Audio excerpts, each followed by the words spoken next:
Sadikh Niass bu rencontre africaine de défense des droits de l'homme RADDHO mooy suñu gan tey sëñ bi Niass maa ngi lay nuyu.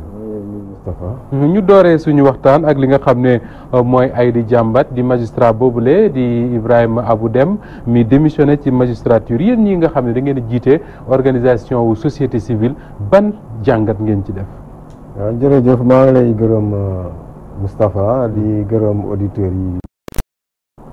di wax ne démission Ibrahima Deme juge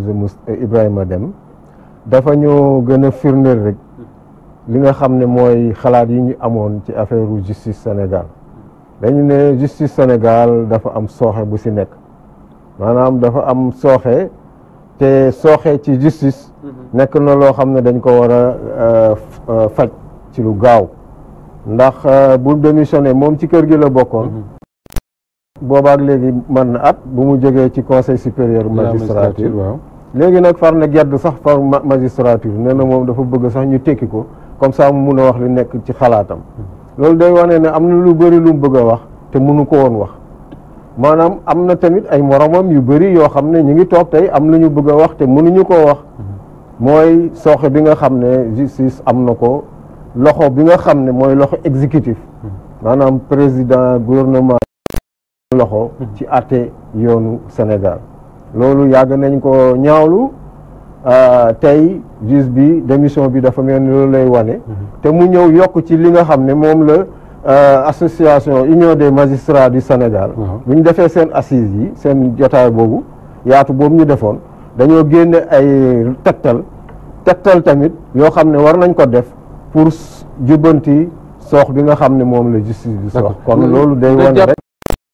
dem wax yaa ngi wax sa biir wax ne moom moo wax mais bari na ay moromam yoo xam ne xëy na li muy dund wala boog ni mu gisee la ñu gisee kon sénégalais yi wax ne suñu justice bii dafa feebar amuñu toor am nañ dëgg.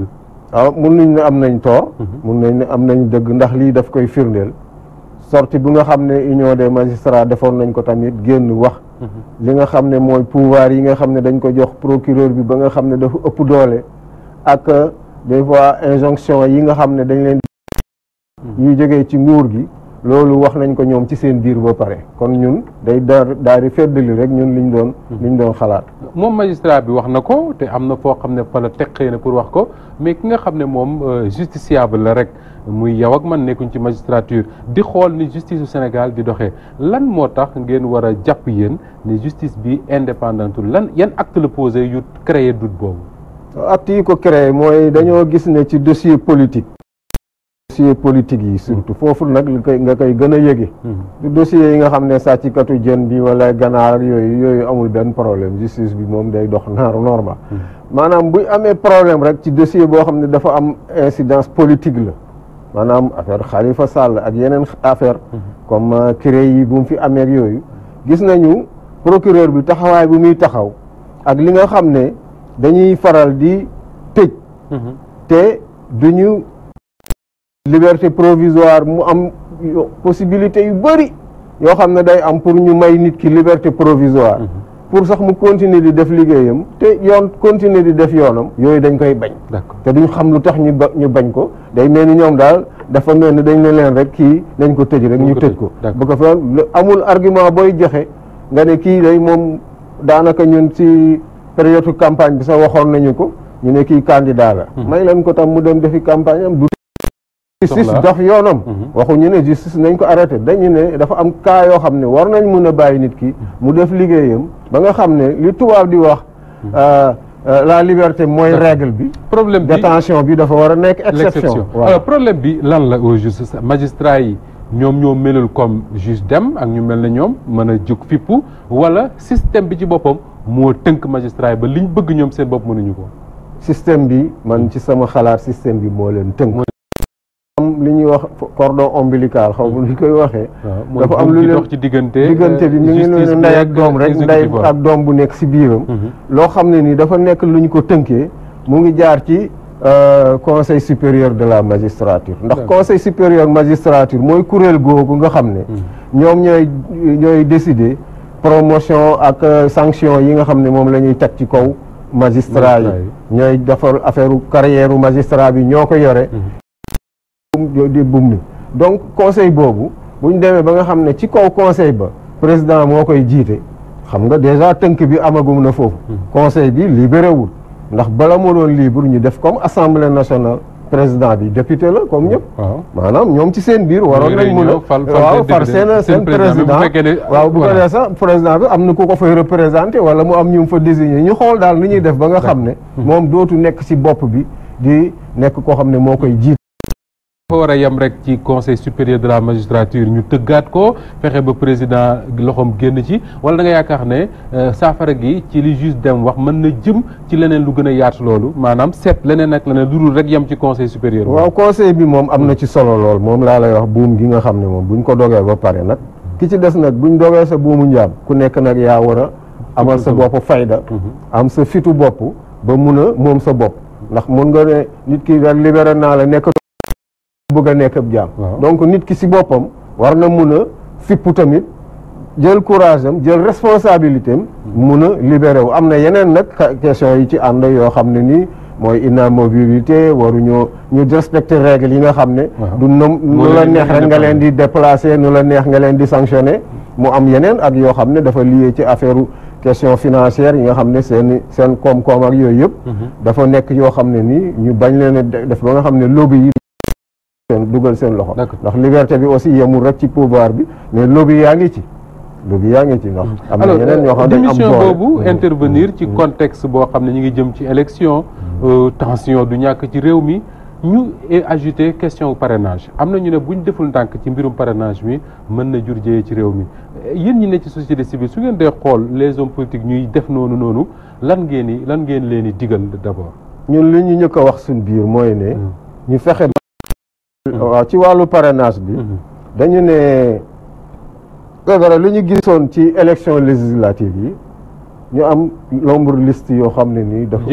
jéggi dayoo dem nañ ba nga xam ne sax pour gérer ko dañuy def ay migmat ñu ne nag c'est normal na fu mu ne nii ñu toll nañ ci Sénégal foo xam ne bu ñu demee bay yokk ay jëm 300 partis ñu xool ni ñuy rationaliser candidature yi waaw candidature yi parce que gis nañ fii toppe la rek pour ëllëg bu génnee nga am ci ñu jox la sa wàll nga collé ci fii ñu jox la yooyu nag pour ñu éviter ko il faut ñu rationaliser loolu dëgg la wante dañoo waroon waxtaan ba juboo bu ñu jubooyee ñu xool ni ñu koy defee ñëpp ànd si ñun loolu mooy sunu position parrainage bi en soi mun nañu ne sax bonul mais li ñu ko def de manière unilatérale loolu la ñuy ñaawlu ñi ngi am tamit ŋàññi boo xam ne ñu ngi koy ŋàññi ndax bu ñu wootee ne kaay leen ñu waxtaan ñu ne ñoom demuñu ba pare ne amul consensus dafa mel ni bëgg mbir ak safaanam maanaam dañoo war a toog ñu xool naka lañ koy defee ba nga xam ne ku nekk dina si gis sa bopp te ñi nga xam ne dañuy surxu pour rek yóbbaale ñooñu bañ see mun a bokkati bu ko defee mbir mi jaar si yoon moo tax ñun suñ taxawaay ñi ngi waaj sax ndaje boo xam ne dinañ ko def ci fan yii dinañ xoolaat suñu position suñu ay argument wax ne ñun lii ak lii la ñu digtal way kujje gi lii ak lii la ñu digtal ñi nga xam ne ñoo nekk ci nguur gi pour ñu gën a toog waxtaan ndax ñun suñ ceet mooy boole nit ñi ñu waxtaan jubóo ci réew yu bari ci Afrique gi Sénégal bokk na ci bu ñu jëmee ci élection présidentielle surtout daanaka tiitaange mooy am fi mu nekk nii gis nañu opposition pouvoir bi daanaka waxatuñ sax ku ne jëm nii kii jëm nii tey est-ce que am na ay raison quand même pour di tiit ci président. waaw mun na ne élection moom toujours si Afrique buñ koy jubal rek da nga naan c'est dommage alors que moo waroon nekk li ñuy wax période bi nga xam ne si la ñuy renouveler démocratie bi di ko beesalaat waaye dafa nekk mbir yoo xam ne day indi ay fitna day am fitna yu bëri siy jógee moo tax bu élection ñëwee rek ñëpp dañoo war a fagaru bu baax a baax takkuwaat et puis ñu teey ci mbir yi bañ a indi mbir yoo xam ne day en otage population bi bañ a indi musiba ak jéyee si réew mi moo tax tiit googu dina am waaye terewul tamit ñi ngi am ay satisfaits yi ñi ngi am mbégte daal ci Afrique de l'Ouest surtout temps yi gis nañu élection yi ñi si ëpp waaw ñi ngi jaar si yoon te il y a 20 ans ou 10 ans de cela demeewuloon noonu ku bokk ci organisation société civile au-delà du fait que ni wax ngeen ne di ngeen def ndaje pour wax opposition pouvoir lan la ci war a nekk seen i tànk da ngeen ciy dox ci diggante bi comme ni ñu ko gisee woon ci jamono yu weesu wala. loolu la ñu bëgg. loolu la ñu bëgg dañ siy dox wante bala ñuy dem dañuy toog ba xool suñu position ba ñëpp d'accord si ñun ci société civile ñu ne lii de maanaam ci parrainage bi lii lañ ci xam ci affaire carte yi ñu war a joxe ndax c'est important carte yi dañ ko war a distribuer lii lañ ci xalaat ci bulletin unique bi lii lañ ci xalaat bu ko defee ñun bu ñuy ñëw am nañu lu ñu ngànnaayoo door a ñëw nag déglu leen ñoom ñëpp bu ko defee ñu xool naka la ñuy doxee ci diggante bi ba waxtaan mun a am ndax élection mënul am sans waxtaan ndax élection base bi yëpp confiance la bu confiance amatul rek loo def ci lu baax sax dañ naan lu baax